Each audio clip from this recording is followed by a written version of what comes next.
Hello again, it's Tomasz from Skyline Ballroom TV. Welcome back to the channel, and today we will talk about the moving leg action.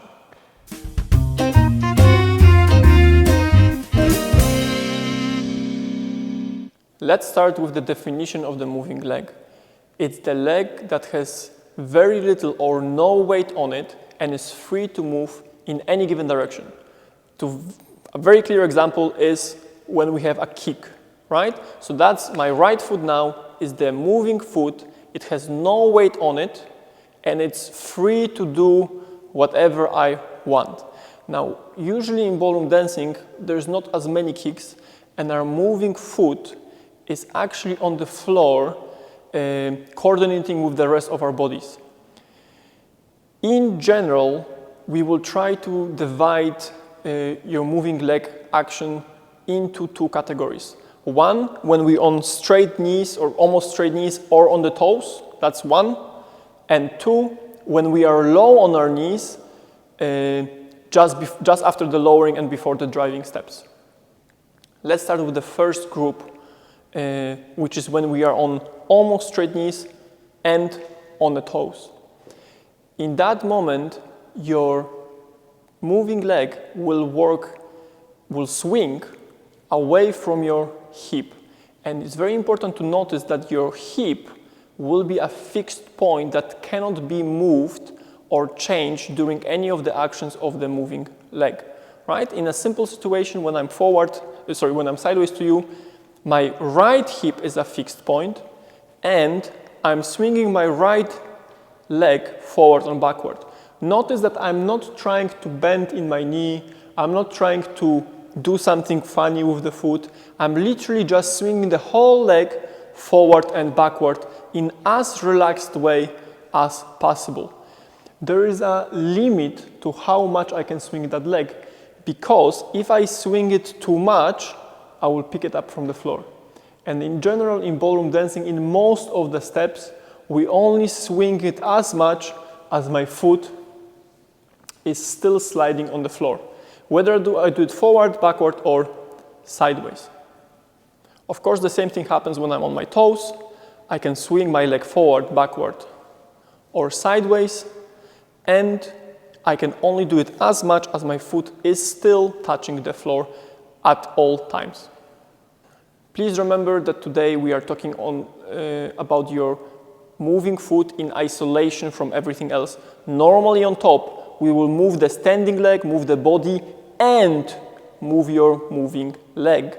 So as an example, we want to make it very simple and show it to you when our body stands still and we just move the leg. Let's go to the second group, which is when our knees are relaxed. Now, I will stand on my right foot just to show you how the left moving foot works. When I'm going forward, the only thing I have to do is to flick my left leg. By flicking, we mean moving the shin bone and not moving the thigh. If I move the thigh and the shin bone, I will leave the foot from the floor. So notice that in that moment, my left knee is the fixed point and I'm only moving the shin bone away from that fixed point. When we're going backward, slightly different thing has to happen. Again, my left leg will be my moving leg. I need to prepare it fully backward behind my body without changing my hip line, right? Now, to do that, I have to move my femur bone behind my body, but my shin bone is already at correct angle. So to arrive to nicely extended leg behind you, I have to really move my thigh, femur bone behind my body. And also, second thing I have to do is I have to extend the ankle joint to nicely stretch the foot that is pointed on the toe. To bring it back, I have to again move my femur bone and relax my ankle joint to come back to position 0. Again, I can go forward and flick. I can go backward and extend my femur bone.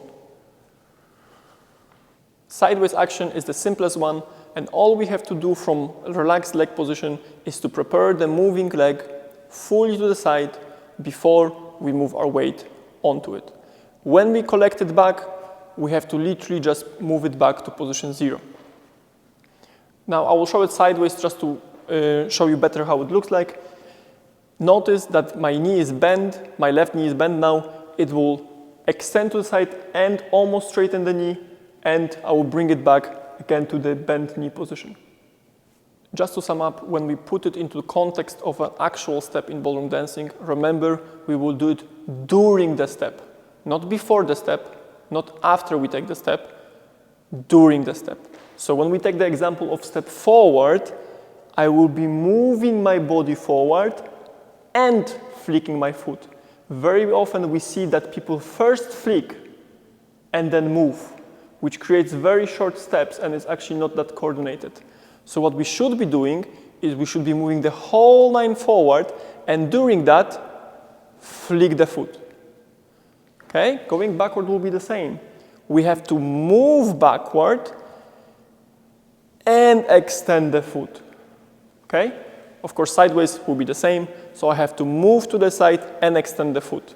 The same thing will happen on the toes or on our little higher legs. As always, please remember that we are talking about every single step we have in ballroom dancing, not just some of them. So what you have to do when you get information like that is you have to go through every single step and try to see if your moving leg action is correct, if it's well timed and smooth and relaxed. If you like the video, please subscribe, share it with your friends. We will try to post it on a regular basis to help you improve in ballroom world with quality information. Thank you for tonight, and I will see you next time. Bye-bye.